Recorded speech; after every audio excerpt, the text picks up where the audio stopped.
देखो टाइम लग जाएगा मुझे पूरी तरीके से इस बात को एक्सेप्ट करने में कि Brock Lesnar is back, but Brock Lesnar is back. Okay, hello chatters, my name is Rohit and you are watching Wrestle Chatter. तो आज इस वीडियो में बात करने वाले हैं WWE की समर स्लैम की नाइट 2 के बारे में। और WWE ने वो चीज डिलीवर कर दी है जो कि फैंस चाह रहे थे समर स्लैम के शो से, क्योंकि ब्रॉक लेसनर भाई वापस आ चुका है। मैं आपको पिछली वीडियोस में काफी बार बोल रहा था कि WWE अगर टीजेस ड्रॉप कर रही है ब्रॉक लेसनर के तो उसका कुछ ना कुछ मतलब तो है, और वो चीज हमने नाइट 2 में देख लिया। और ट्रिपल एच ने एक बार फिर से फैंस को रियलाइज करवा दिया कि जब तुम्हें लगेगा कि मेरे बस की कुछ नहीं है, मैं कुछ ऐसा कर दूंगा कि तुम्हें लगेगा कि सब कुछ इसके बस की ही है। तो आज समर स्लैम के नाइट 2 को पूरा डिटेल में रिव्यू करने वाले हैं। इस चैनल पर 8 सालों से वीडियोस आती है और आज ब्रॉक लेसनर वापस आया। तो भाई अगर अब भी सब्सक्राइब नहीं हुआ तो भाई फिर तो पता नहीं आपको क्या ही चाहिए मेरे से। और साथ में आप वीडियो को लाइक भी कर दोगे तो थोड़ा सा दिल को अच्छा लग जाएगा। सबसे पहले जो शो की स्टार्टिंग है नाइट 2 की, उसमें पहला मैच आता है रिया रिप्ली वर्सेस इयो स्काई वर्सेस नेओमी के बीच में। बहुत अच्छा ये मैच था। मेरे को पता नहीं अचानक से जिन भी मैचेस के अंदर रिया रिप्ली और इयो स्काई इन्वॉल्व हैं वो मैच में बहुत मजा आता है। मेरे को यूजुअली बिना स्टोरी के मैचेस उतने पसंद नहीं आते, लेकिन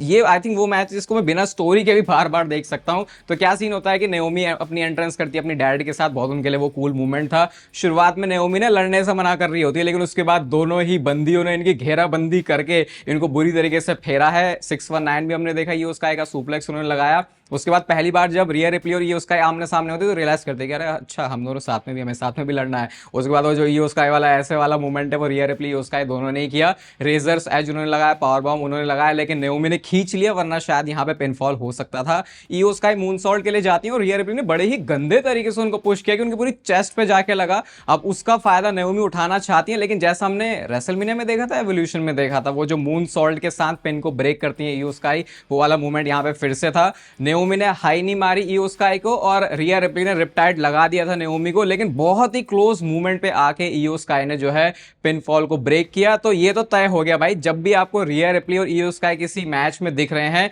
तो ये बहुत जबरदस्त परफॉर्मेंस डिलीवर करेंगे। नेओमी को इन्होंने, मुझे लगा कि मैचेस में बहुत बड़े स्पॉट्स में नहीं डाला।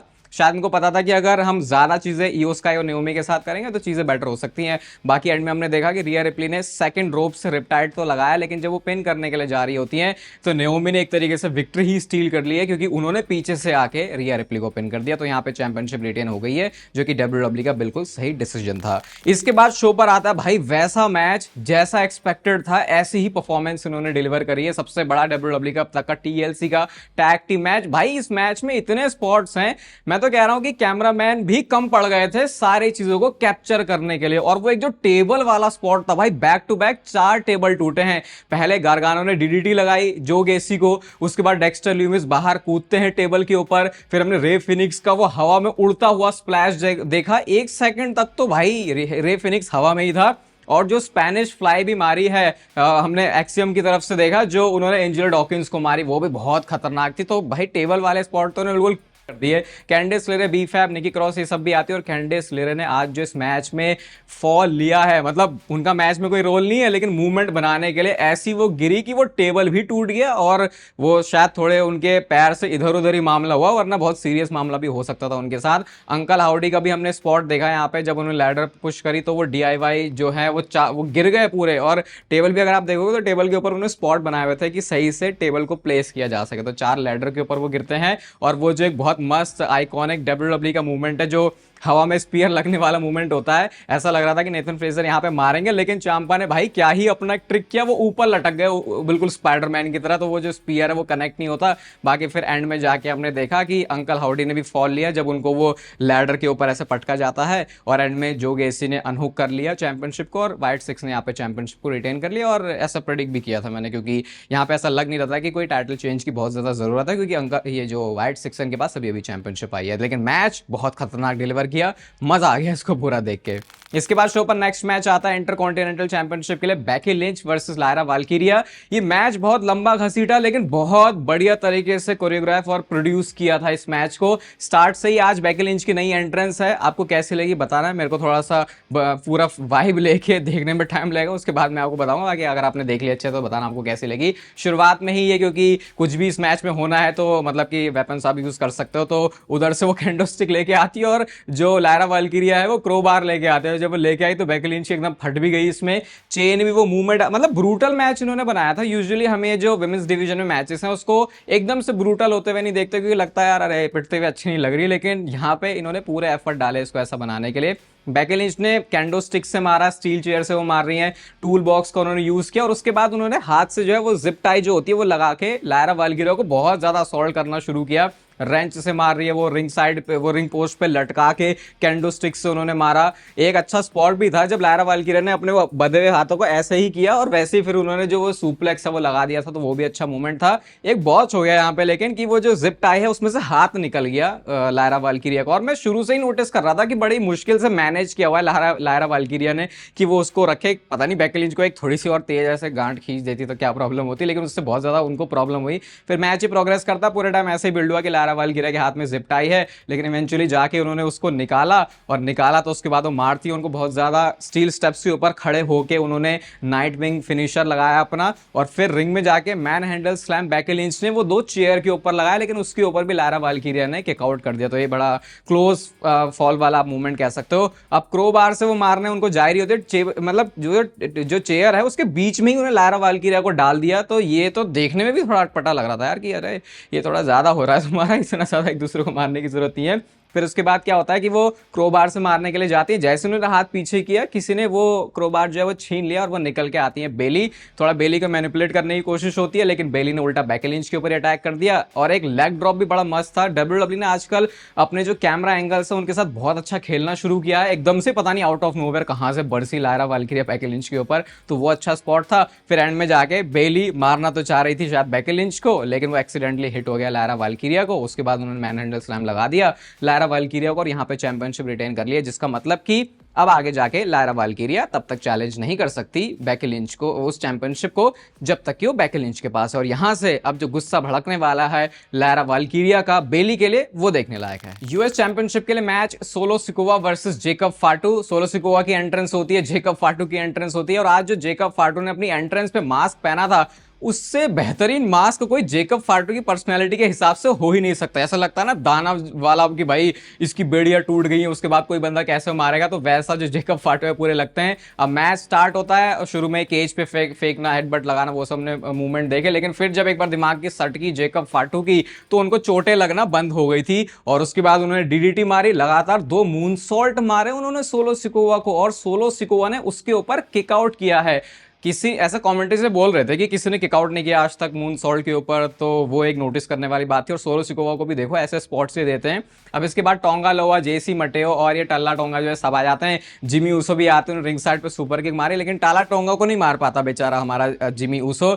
लोग यहाँ पे ईट ईट के चैंट लगा रहे हैं, कद्दू तुम्हें ईट में जे ऊसो मिले भाई, ये तो मुझे अलग। वहां वो रोमन रेंस और जे ऊसो अपना फैमिली, हम फैमिली है, यहाँ फैमिली पिट रही है जब तुम्हारा कोई हाथ नहीं रहा। तो इनकी स्टोरी रॉ में अलग चल रही है, स्मैकडाउन में अलग चल रही है। उसके बाद वो गेट से बाहर निकल सकते थे जेकब फाटो, लेकिन जेकब फाटो को फोड़ना है सोलो सिकोवा को। कहते हैं it is all gas no brakes. मुझे पता नहीं है क्या रेफरी, उसके बाद वो दरवाजे बंद करवा दिया। हैंडकफ भी हुए आज जेकब फाटो इस मैच पे, जब टाला टोंगा ऊपर चढ़ जाते हैं और उन्होंने उनको बांध दिया और ऐसा लगा कि सोलो सिकोवा निकल लेंगे, लेकिन पता नहीं वो चेंज तोड़ के ही आ गए जेकब फाटू। आई थिंक उस मूवमेंट पे कैमरा वर्क अच्छा नहीं हुआ, क्योंकि वो मूवमेंट वैसा बड़ा दिखा नहीं, ऐसा लगा बंदा छूट कहां से गया, तो उसको अच्छे से कैप्चर नहीं किया उन्होंने। सोलो सिकोवा भगने की ही कोशिश कर रहा है पूरी, लेकिन वो भग नहीं पाते। बट फिर मौके का फायदा उठा लिया सोलो सिकोवा ने, और पहले वो स्पाइक लगा चुके थे जिसके ऊपर जेकब फाटू ने ऑलरेडी किक आउट कर दिया था। तो शायद मुझे समझ आ गया था भैया पिनफॉल तो हो नहीं सकता। 1-2 बार वो कोशिशें वगैरह करते हैं, जेकब फाटू रोकते हैं, लेकिन फिर टाला टोंगा ने जब जोर से दरवाजा बंद किया वो स्टील गेज का, तो उसके बाद सोलो सिकोवा गिरते बिलकते लुढ़कते पुढ़कते बाहर गिर गए। और अगर आप केज से एस्केप कर जाते हो या पिनफॉल होता है तो आप मैच में जीत जाते हो। वही सोलो सिकोवा के साथ हुआ, मैच ये वाला जीत चुके हैं, लेकिन जेकब फाटू को स्पॉट उन्होंने खतरनाक वाला दिया। जिमी ये तो निकल जाते अपने हमेशा, ये सोलो सिकोवा टाला टोंगा बेचारे जैसे ही मटेओ और वो टोंगा लोआ हमारा पिटता रहता है। उसके बाद जिमी उसने अंदर भेजा उनको, दोनों की तबियत से तुड़ान किया, और उसके बाद इन्होंने स्टील केज, जैसे मैंने प्रेडिक्शन वीडियो में बोला भी था कि एक टॉप स्टील केज से कोई एक स्पॉट तो आ रहा है अगर उन्होंने स्टील केज मैच किया है।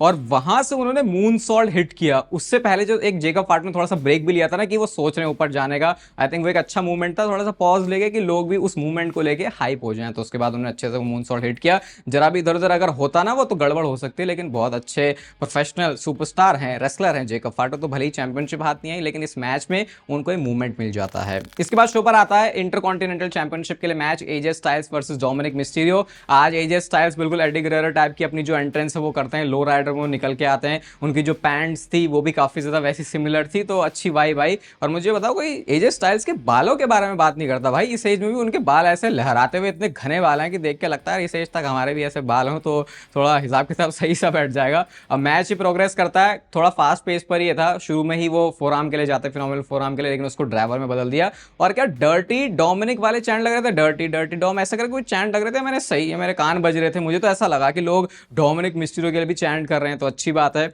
डोमिनिक मिस्टीरियो ने 619 हिट किया, स्प्लैश के लिए वो जाते हैं, लेकिन एजे स्टाइल्स ने अपने सबमिशन होल्ड में उनको लॉक कर लिया। और वही एडी गुerrero वाला जो मूवमेंट है, वो जो स्पॉट है, जो वो स्टील चेयर फेक करके रेफरी को करते हैं ना कि यार जैसा इसने मुझे मार दिया, वो करते हैं। लेकिन एजे स्टाइल्स एक कदम आगे निकले, डॉम ने बजाया और एजे स्टाइल्स के हाथ में दिया। एजे स्टाइल्स ने उस चेयर को पहन ही लिया कि ले भाई अब रेफरी देखेगा तो इसे लगेगा कि जैसे कि डोमिनिक ने ही एजे स्टाइल्स को मारा है। रेफरी बस कंफ्यूज ही था, कोई इस मैच का इस मूवमेंट का इस मैच के आउटकम पे कोई बहुत बड़ा असर पड़ा नहीं। एक वेड बैरेट के मुंह से लाइन भी मैंने सुनी, जब डोमिनिक मिस्टीरियो के मेन सामान पे लगता है तो वो बोलते हैं कि लिव मॉर्गन पैनिक कर रही होगी इस मूवमेंट को देख के। तो पता नहीं इसका क्या मतलब था, वेड बैरेट का क्या कहना चाह रहे थे वो। इसके बाद एंड में अपने फिर से सबमिशन होल्ड में वो जाते हैं, तो जूता ही डोमिनिक के हाथ में आ गया और उसी जूते का यूज करके डोमिनिक ने मारा एजे स्टाइल्स को और फिर स्प्लैश के साथ वही जो मैच है जीत चुके हैं।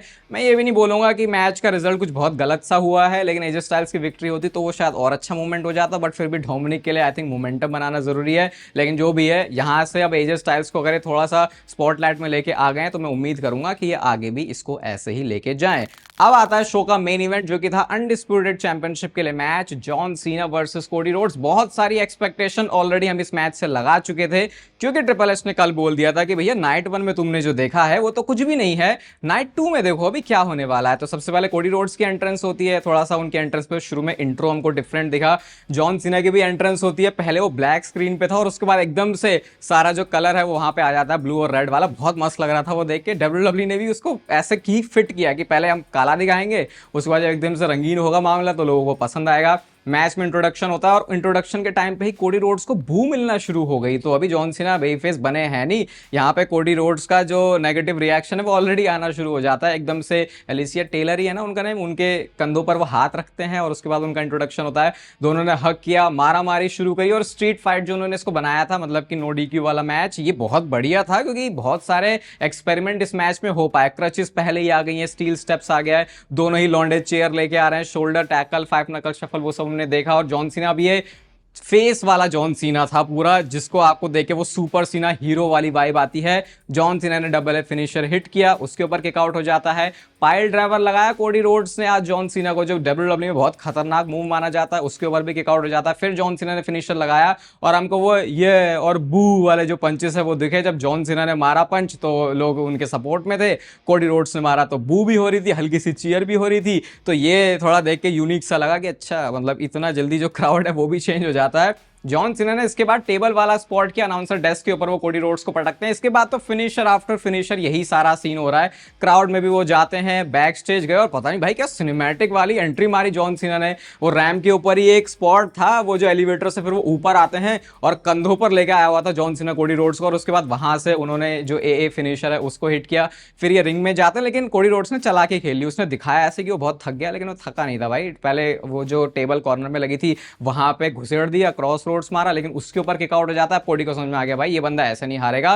नीचे से रस्सी ही उन्होंने खोल के बजाना शुरू किया जॉन सीना के मुंह पर। उसके बाद उन्होंने मल्टीपल टाइम्स उनको क्रॉस रोड्स फिनिशर भी हिट किया, लेकिन उसके ऊपर भी जॉन सीना ने किक आउट कर दिया। मतलब ऑफिशियली सुपर सीना इज हियर। अगर 3 बार क्रॉस रोड्स लग गया, उसके ऊपर किक आउट हो जा रहा, तो भाई मतलब कि बहुत बड़ी बात हो गई है। अब कोडी रोड्स को लगा भाई बेल्ट वेल्ट से ही मारूंगा। जॉन सीना ने अपना खेल शुरू कर दिया। उन्होंने भी ए फिनिशर लगाया पहली बार, दूसरी बार उसके बाद सुपर ए लगाया मिडिल रोप से, उसके ऊपर भी कोडी रोड्स ने किक आउट कर दिया। तो अगर ये सुपर सीना है तो ये भी सुपर कोडी रोड्स है, वो चीज उन्होंने दिखा दी। यहां से मैच पता चल गया था अपने एंडिंग सीक्वेंस में आ रहा है। कोडी रोड्स ने कटर मारा टेबल के ऊपर, ऐसे सल्यूट किया उन्होंने जॉन सीना को, और उसके बाद जब क्रॉस रोड्स फिनिशर लगा तो भाई पिनफॉल हो गया, टाइटल चेंज हो गया, कोडी रोड्स के पास अनडिस्प्यूटेड चैंपियनशिप आ गई है और जॉन सीना अपने इस फेयरवेल टूर में वर्ल्ड चैंपियनशिप मैच हार चुके हैं। इमोशनल मूवमेंट था। उसके बाद कोडी रोड्स ये भी हक करते हैं, कुछ हील टर्न वाला सीन अभी हमने यहाँ पे कोडी रोड्स का देखा नहीं है, रिस्पेक्ट दिखाते हैं दोनों एक दूसरे को।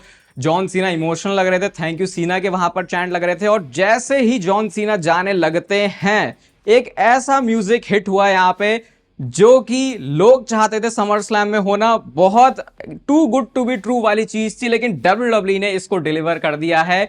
ये थीम सॉन्ग किसी और का नहीं बल्कि the beast incarnate Brock Lesnar का था। जैसे ही उनका म्यूजिक हिट हुआ, ऑब्वियसली समर स्लैम में 50,000 से ज्यादा लोग वहां पे बैठ के शो को देख रहे हैं, रिएक्शन बहुत खतरनाक वाला आता है। ब्रॉक लेसनर निकल के आते हैं। हर बार जब आप ब्रॉक लेसनर को डब्ल्यूडब्ल्यूई प्रोग्रामिंग में देखते हो तो पता नहीं बंदा और बड़ा और चौड़ा कैसे नजर आता है, जबकि इसकी जो उम्र है वो बढ़ रही है। थोड़ा सा लुक अलग है ब्रॉक लेसनर का, वही काउबॉय वाली हैट उन्होंने लगाई है, लेकिन थोड़ा बाल उन्होंने छोटे कर दिए, इतने ही छोटे कि जितने आपको मेरे छोटे दिख रहे हैं, और उसके बाद उन्होंने पीछे से उसको पोनी टेल में लगाया हुआ था। जॉन सीना भी ऑब्वियसली हक्के बक्के हैं क्योंकि मैच अभी अभी ये बंदा हारा है और इसको अब सामना करना है ब्रॉक लेसनर का। ये मूवमेंट भी बड़ा इंटरेस्टिंग था कि अब यहाँ पे ब्रॉक लेसनर कैसे गिमिक के साथ आने वाला है, क्योंकि लास्ट टाइम वो एक अब बोल सकते हो बेबी फेस टाइप से ही गया था, क्योंकि समर स्लैम ही वो लास्ट टाइम था जब ब्रॉक लेसनर आए थे। अब सबसे पहले ब्रॉक लेसनर रैंप पे ऐसे आगे बढ़ते हुए आते, भाई बिल्कुल अनरियल लग रहा था, क्योंकि एक्सपेक्टेशन थी और पता भी था कि ऐसा हो सकता है, लेकिन जब तक वो चीज हो नहीं जाती, आंखों के सामने दिख नहीं जाती, उस पर आप 100% बिलीव कर नहीं सकते। तो ब्रॉक लेसनर आते हैं, उन्होंने एक चक्कर सा लगाया बिल्कुल, और ये मेरे को पता नहीं किसी एक मंडे नाइट रॉ के एपिसोड की भी याद दिलाता है, ऐसा ही कुछ ब्रॉक लेसनर ने बिल्कुल किया था। और उसके बाद ब्रॉक लेसनर ने अपनी जैकेट उतारी, जो कि साफ साफ बता रहा था कि अब ब्रॉक लेसनर रिंग में जाके जॉन सीना को तोड़ने वाला है, कोई यहाँ पे भाईचारा होने नहीं वाला। वो रिंग में घुसते हैं, जॉन सीना ने हवा में ऐसे पंच थ्रो किया, लेकिन उसको डक करते हैं ब्रॉक लेसनर, अपने कंधों पे उठाया, और पता नहीं कितने टाइम के बाद हमने अपनी डब्ल्यूडब्ल्यूई प्रोग्रामिंग में, अपनी टीवी स्क्रीन पे, अपने फोन में, अपने मोबाइल में, अपने मैकबुक में, अपने किसी भी स्क्रीन पे एक F5 हिट होते हुए देखा है। और जैसे ही वो F5 हिट हुआ, क्राउड का उसके भी ऊपर रिएक्शन आता है, ब्रॉक लेसनर का म्यूजिक हिट होता है। आज के शो को, समर स्लैम की नाइट टू को मेरी तरफ से पूरी 5 स्टार की रेटिंग मिलने वाली है। अगर ब्रॉक लेसनर का रिटर्न आके भी शो में किसी को मजा नहीं आ रहा तो फिर भाई पता नहीं आपको डब्ल्यूडब्ल्यूई में जो मजा है उसके लिए क्या चाहिए। और मजे मजे में यहां तक वीडियो देख लिया तो इस वीडियो को लाइक, चैनल को सब्सक्राइब करना मत भूलना, क्योंकि यहां पे डब्ल्यूडब्ल्यूई से रिलेटेड कंटेंट आते रहता है। चैनल पर और भी वीडियोस आने वाली, तो उसके लिए स्टे ट्यून्ड। बाकी बताओ कैसा लग रहा है आज, क्योंकि Brock Lesnar is back, and तब तक फिर लेते रहो जिंदगी के मजे।